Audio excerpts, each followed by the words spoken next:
Ngayong araw nga ay finalize natin ang design para sa parking lot natin. Pero hindi lang siya ordinaryong parking lot ha. Kasi meron din siyang 2 kwarto sa taas. At itong bahay na nasa lote na nabili natin, sa tabi ng bahay ay ipapademolish na natin. Dahil nga dito natin ilalagay yung parking lot natin. Tara, pagplanuhan natin ng maayos kung ano ba talaga ang maganda. Oo, alam namin na pwede naman kaming gumawa ng parking lot na simple lang, pero kasi ayaw namin masayang yung space sa taas. Baka kasi dadating yung panahon na magiging malaki yung team natin or yung pamilya natin. At least may mga extra rooms tayo para sa kanila. Pero grabe sa pagpagawa ng bahay, parang dito na kami mag-aaway ni Norme. Ano yun ako space kaya papupuntahan sa motor? Space, buta kang motor dara. I-entrance na mo, mag-ali-ali pa ang motor. Gusto pag ali-ali nga naman, dali ang pultahan day, pag binugo ko na ang space. Anak, day. Bugo ka, pasulog ba na yung pultahan?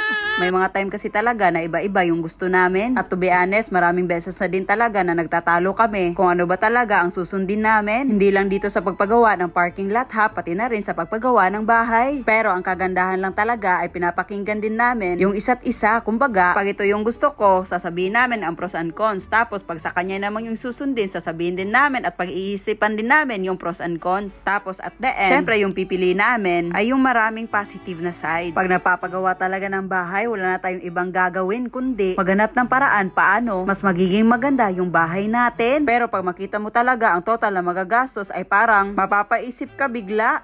Simple lang na siyang estimate. Haman? Narang. 6 million? Kadako ba? Yung mahal man. Simple lang na.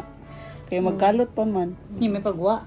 Pero it's a prank. Ito talaga yung totoong estimated para sa parking lot natin. Parking lot lang yan ha. Mga ganitong moment talaga ang mapapaisip ka kung ano ba talaga. Tama ba talaga yung mga desisyon mo sa buhay? Ipagpapatuloy mo pa ba ang mga desisyon mo sa buhay? Kasi parang mapungkulan na tayo nito ba? Ito talaga yung gusto namin at pinaka-perfect na nasa mind namin na itsura para sa parking lot natin. Kayo, ano sa tingin nyo? Ipagpapatuloy ba natin or hindi? Sa tingin ko naman worth it din naman tong parking lot natin na may 2 kwarto na sa likod, CR at billiard. At may isang malungkot nga dito kasi magbabayad na naman kami ngayon. Huy! Para sa pag-continue sa bahay natin. At another bayad para masimulan na yung parking lot natin. Huhuhuy!